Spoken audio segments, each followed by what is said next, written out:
Welcome to Facts TV News, where everything is true.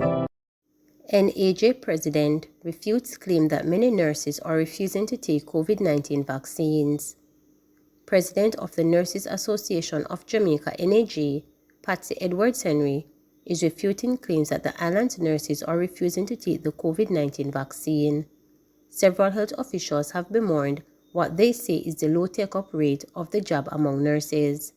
The health officials say the vaccination rate among nurses has seemingly stalled at just over 50%. They say this poses a threat to the public health sector, but Mrs. Edwards Henry says her numbers suggest up to 80% of nurses have taken the jab. The Chief Medical Officer, Dr. Jacqueline Bisesa McKenzie, has expressed frustration at the rate of vaccination amongst the island's nurses. Dr. Bisesa McKenzie is being supported by at least the two regional health officials in the West and Southeast health regions, Dr. Delroy Frey and Dr. Sandra Chambers. They say the nurses have been resisting the jab, but the NAJ boss says not so. A lot of persons seem to be talking about the figures of nurses. A lot of nurses have taken the vaccine. Our last survey that we did had us up to 80%, and that was before October. That was before the delayed set of Pfizer came, because a lot of nurses were waiting for Pfizer. Mrs. Edwards Henry would later revise that figure to between 75 and 80% of her members being vaccinated. The NAJ boss is accusing health officials of insisting on a script which paints the nurses in a particular light. She says the data are unreliable as there is no formal accurate count on vaccination amongst the nurses. She says her members have always been willing to be vaccinated, but some believe their vaccination status should remain their personal business. A number of nurses who have been vaccinated just believe that that's my personal issue. If I'm vaccinated, as with every other illness, if I have a certain disease, if I have sugar and I choose to disclose, I disclose to whom I want to disclose. And I think that is where the nurses are now. But I do not believe for 1 minute that nurses have been unwilling and are not taking the vaccine. Nurses were amongst the first Jamaicans to have access to the vaccine in March of this year. Mrs. Edwards Henry says she fully supports calls for nurses to be vaccinated. No, I do agree that it would be the hope of everybody that nurses at the front line had a 101 or 100% vaccination rate. We do not have that yet, but we are getting there. More samples will be sent to be tested for Omicron variant, says Tufton. Minister of Health and Wellness Dr. Christopher Tufton says that more samples will be sent to Lincoln Laboratories to test for the Omicron COVID-19 variant. Dr. Tufton says adequate protocols are in place at this time to curtail the virus. Speaking with reporters on Monday, Dr. Tufton sought to reassure the public that the government is aggressively tracking the variant. Well, I mean, you find out based on the tests that are done, and it is not that we have not sent samples for testing, and my understanding is that we're sending some more out tomorrow, I believe, to 2 or 3 other locations. But in any event, other testing facilities. Other than that, what we've heard from Dr. Ennis? Right, that's what I was told late this evening by the team. But in any event, Cliff, the protocols are in place. I mean, we are preparing and have been prepared to deal with cases. The numbers are not indicating any worrying trend at this point. We are still running a 7-day average of just around 5% or so. So we're not being complacent. We have to be on our guard. We are preparing for the 4th wave. AstraZeneca vaccine boosters will only be recommended for those more susceptible to COVID-19. Director of Family Health Services Dr. Melody Ennis says AstraZeneca booster shots will only be recommended for those more susceptible to being infected by COVID-19. The ministry is now administering booster shots to Jamaicans 18 years and older who received the Johnson & Johnson vaccine. Healthcare workers and adults 60 years and older have also started receiving booster shots of the other vaccines. Dr. Ennis says the AstraZeneca vaccine remains effective for the general population. We follow the science and what the data is revealing. When we look, it is really for persons who are most at risk, persons who are in touch with others and may be able to spread the disease, which would include our healthcare professionals and persons over the age of 60. Within the general population, the studies are showing that the antibody levels of AstraZeneca remains high and those persons are still protected. So we're not there yet to administering it to the entire population. These studies have been showing that the effectiveness of Johnson & Johnson wanes after about 2 months. What does not wane as yet is its effectiveness against the severity of the disease. But to catch the illness and become symptomatic, that seems to wane over time. And the recommendation from the manufacturer as well as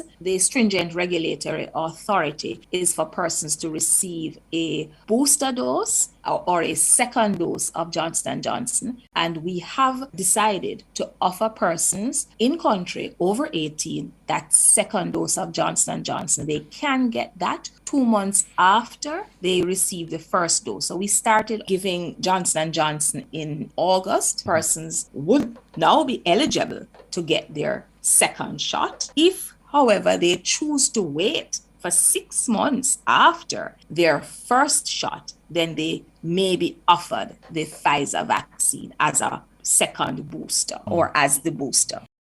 Government considers purchase of more COVID-19 test kits to boost screening. Health and Wellness Minister Dr. Christopher Tufton says the government is considering the purchase of more COVID-19 test kits in an effort to boost the number of COVID-19 screening in the country. According to the Health Ministry's latest clinical summary, more than 600,000 COVID-19 tests have been recorded so far in the country. Of that amount, more than 90,000 positive cases are recorded. Dr. Tufton says the new year will see more tests on demand. The government brings in pays for test kits and administers them through the public health system, normally for surveillance based on symptoms and recommendations of the doctor. For screening purposes, we depend on the private sector to bring in and administer. And in the case of self-administered tests, those can be made available over the counter, used by a private doctor or otherwise. The government could also consider, and I think it's a discussion that is taking place, to perhaps buy an amount and make it available for test on demand. But of course, we would have to bear the cost of that even for a limited period. For screening purposes, where an entity, a company or an event may require a test, I think we have to find ways to expand testing in the population. We have announced the expansion of tests, FDA-approved tests. We have announced self-tests. Private entities can now apply and bring them in. Those self-tests, once they come in, can be sold over the counter, whether in a pharmacy or otherwise. And I think we need to find a way to get there quickly. So I would agree with you that living with COVID should create the capacity for test on demand. I think in terms of surveillance as opposed to screening, we have done very well as a public health system to understand the extent of the virus in the population. And the evidence of that is the extent to which you reconcile the testing and the ratios that you arrive at from testing, and juxtapose that or compare that with the hospitalization of persons. The truth is the numbers travel in parallel, both the testing numbers for surveillance and the extent to which we have to treat or hospitalize patients. Several health experts concern COVID-19 fourth wave could accelerate during festive period. Several health experts are expressing concerns that there will be an acceleration of the fourth wave of COVID-19 in the country during the festive season. Prime Minister Andrew Holness announced a relaxation of the COVID-19 measures for the holidays, extending to January. The medical professionals say preparations are also being made at several hospitals in expectation of another surge. Regional Technical Director in the Northeast Regional Health Authority, Dr. Patrick Wheatle, says he's concerned about life post the festive season. Going into another festive season, there will definitely be the concern by all as to what will happen post this festive season. We understand the reasoning for somewhat relaxing, but it then boils down to the responsibility of the individuals. How responsible are we going to be during the festive season while we somewhat try to ensure that we give the population somewhat of an ease from all these measures. But I am definitely concerned going into the festive season. Regional Technical Director in the Southeast Regional Health Authority, Dr. Sandra Chambers, says hospitals in the region currently carry a bed capacity of over 400. For Sarah, we have the capacity to go up to 408 beds, and this is repurposing beds throughout the facilities. And if the needs be, we are still able to find additional number of beds. We have 2 field hospitals that was given to us, one at the St. Joseph's Hospital, the capacity of, it has 36 beds, it can go up to 40 beds. We also have another field hospital at the Spanish Town Hospital, which has significantly increased their capacity. And there are a number of areas that we have spaces where we have created new bed space. Dr. Chambers is urging Jamaicans to protect each other from another surge of the virus. Evidence has shown us that Jamaicans are not very responsible. When it comes to personal responsibility, it is just not there. And that's exactly what we need right now. When we have relaxed all the measures, the numbers, the COVID cases have been significantly reduced, hospitalization significantly reduced. What this says to the population and how they interpret it is that COVID is gone. We have the choice to kill ourselves if we want to, but we do not have the choice to kill others. And so we have to ensure that we protect each other and the population be protected. Clinical coordinator at the Cornwall Regional Hospital, Dr. Delroy Frey, yesterday told our news centre that Western hospitals have also ramped up their preparations. He says COVID-19 is here to stay. COVID is going to get to an endemic situation where we go back to normal living and get on with our lives. And I would preach that, look here, the measures are lax a bit. There need to be some laxity. And I can tell you one thing, after this has settled, we need probably to assess the emotional health of people during all of these lockdowns. So you have to find an equilibrium point where you have to work. And I believe giving a little laxity here is important, but our people must be responsible. Heart NSTA says a Chamber of Commerce is open to assisting ex-convicts who learned or trained while incarcerated. Employers in at least one Chamber of Commerce have warmed to the idea of assisting ex-convicts who have been trained in a vocation following their release from prison. That's according to Regional Director for Region 4 at the Heart NSTA Trust, Shauna Newsom-Mary. Just last week, we had an employer consultation with members from the Chamber of Commerce in Montego Bay, and that was an area that was brought to the forefront. You know, the question was asked of the employers how it is that you treat someone with a criminal record, and some of the employers expressed, you know, that they were open to assisting individuals, especially if they are aware that they would have gone through a training program before, and that, you know, some were willing to help with the rehabilitation process. What we have to understand is that Heart cannot do it alone. It's going to take a cooperative effort with our employers. It's going to take a corporate effort with our community leaders. It's going to take a combined effort of all of us to understand that we can't write off anyone because there is just so much potential in some of these brilliant minds. Some of them are so brilliant. It amazes you. And unless we give them the opportunity to redirect them into these positive areas, then we will suffer the consequence later on. So part of the curriculum is that they have to do the social skills. So programs like these with self-development, helping them to understand that despite the past and despite the challenges that they're having, that they are still important to us, still important to the nation. And so that personal development program that all our students have to go through help to build back their self-esteem and discipline and all of those kind of stuff is a critical part of what we do. Each of our parish offices, and the parish office is located in St. James, Hanover, Westmoreland, all 14 parishes across Jamaica. There is a job placement unit that provides job placement opportunities for persons who have completed training programs, and not only hard training programs, but other training programs as well. Central Bank seeks to justify move to hike interest to curtail rising inflation. In a historic sitting of the Parliament Standing Financial Committee, executives of the Central Bank justified their move to hike interest rates to curtail rising inflation. The now independent Bank of Jamaica faced questions from lawmakers in accounting for its role in ensuring Jamaica's monetary stability. The central bankers made it clear the importance of keeping the country away from the high inflationary pressures of the past. Opposition leader Mark Golding questioned the wisdom of raising interest rates during a period of economic recovery. He notes that this will shift behavior from much-needed spending to drive growth towards saving. However, BOJ Governor Richard Biles argues that the impact of high inflation on the average Jamaican would be far greater, and he says it would generate far longer-term implications than the interest rate of the day.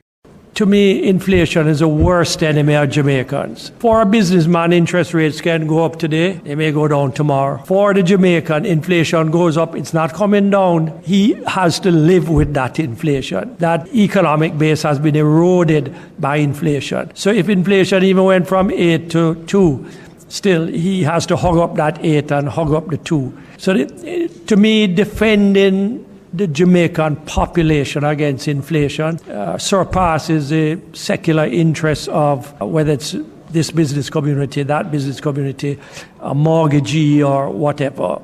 The central bank, as part of its independent mandate, has been given the responsibility of managing inflation, which is now at 8.5% as of November. It's well outside the bank's 4 to 6% range. Inflation reduces the purchasing power of people to realize the value of money. It's currently rising at record rates across the world due to supply chain issues caused by surging demand as the world recovers from COVID-19. However, Mr. Biles, in conceding that short-term growth will inevitably be impacted, contends that their policies are tailored in such a way to avoid the worst. Moving rates would not seriously harm the recovery of the economy because for the better part, recovery of the Jamaican economy sits on tourism. In other words, the domestic side of the economy has by and large picked up back. It's the external side to do with tourism that's left to complete that cycle. And domestic interest rates has very little to do with the tourism industry. So we felt pretty confident about that. He was joined by Senior Deputy Governor Wayne Robinson, who warned that the country must avoid returning to the past of excessively high inflation. Now, if you think about an environment like that, you're looking at an environment where there's this heightened uncertainty. Businesses will have to then think twice about how they're going to invest. Even if central bank does nothing, in that environment of higher inflation, market rates will rise by themselves. So in the long run, what you find happening is that we end up with higher inflation and actually weaker economic activity. So it is best for us to maybe take a little sacrifice now so that we can secure longer-term growth and low inflation. IGL awards 5 scholarships for medical studies.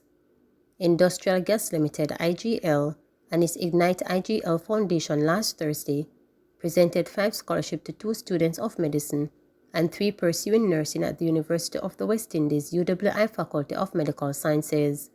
Receiving the scholarships for medicine were Brianna Foster and Jermaine Baker, while the IGL Legacy Scholarships for nursing went to Shirley Simit, Samantha Rufus, and Brittany Hay. Vice-Chancellor of the University of the West Indies, Professor Sir Hilary Beckles, thanked the Foundation for its generosity and praised IGL as a Gold Star supporter for the university. We thank IGL for demonstrating the finest ethical values in offering these scholarships. Even in the midst of a pandemic, Jamaica is in urgent need of this level of consciousness. You are not a fair weather supporter, Sir Hilary said at the presentation of the scholarships. I am here to express gratitude on behalf of the UWI students and medical fraternity to a company that has gone beyond the P&L to contribute to the development of young people and the development of a nation, he said, and described the Faculty of Medical Sciences as one of the best in the world. Our expectation is that corporations must not just be profitable, but should also look around them to see how they can help to develop the youth and the environment. Our medical fraternity is deserving of that support, Sir Hillary added. He said that the UWI helped Jamaica and the Caribbean to prepare as best as any country could for the onslaught of the novel coronavirus pandemic, utilizing intelligence from its Center of China, which allowed for the monitoring of the context and contour of their virus before the first case was even detected here. We were the first university in the world to establish a task force to prepare the region for the arrival of the virus, and thanks is due to the medical fraternity here and across the region, who have been in the trench days and nights working to administer treatment, he said. Dr. Carl Bruce, medical chief of the staff of the University Hospital of the West Indies, praised IGL for its support to the hospital during the pandemic. He applauded IGL's decision to establish a medical oxygen manufacturing plant in Kingston several years ago and said that having a local source of the product was a tremendous help when the demand of oxygen rose to unprecedented levels earlier this year. IGL worked out a logistic rotation to ensure we had supplies, and when they imported medical oxygen to augment local production, their teams were at the wharves in the middle of the night, early morning, to clear and bring the product to us and other health institutions. That goes far beyond corporate citizenship, said Dr. Bruce. IGL Managing Director Peter Graham thanked UHWI for its collaboration, noting that our IGL team have stood side by side with medical personnel at our various health facilities as we ensure the delivery of medical oxygen for the benefit of Jamaicans. The high level of collaboration and cooperation between the medical fraternity and the IGL has had an encouraging impact on the containment of the COVID-19 pandemic. Bevan Francis, chairman of IGL, said the scholarship presentation ceremony was a very special occasion for the company as it attempts to pay it forward for the many gifted persons who, without financial assistance, could not earn a university degree. We know that as a developing nation, Jamaica requires the highest caliber of graduates, including doctors and nurses, with the skill set essential to build a stronger society. Providing these scholarships is not just support for students, but also the UWI itself, one of the region's most transformational institutions, he said. Francis said research has proven that the benefit of higher education goes beyond financial wins as, in addition to being more gainfully employed, graduates are likely to be active citizens, lead healthier lifestyles, and give back to their community. IGL has already seen this with our prior Ignite IGL scholars who have been volunteering with us in communities in and around our Spanish Town plant and nearby underserved communities, Francis said. The Ignite IGL scholarships are our contribution to lifting up an exceptional cadre of persons, our investment in a future generation of health sector workers for the benefit of Jamaica, he added. Dr. Samantha Mosher, now in intern at Bustamante Hospital for Children, praised IGL and the Ignite IGL for the scholarship which she said was responsible for her being where I am today. Equally fulfilling for her, she said, was the opportunity to combine a spiritual calling with her medical mission, working with the IGL teams in Riverton and other communities, including presenting food packages and mentoring youths. Please remember to subscribe, like, share, and click the notification bell for daily updates.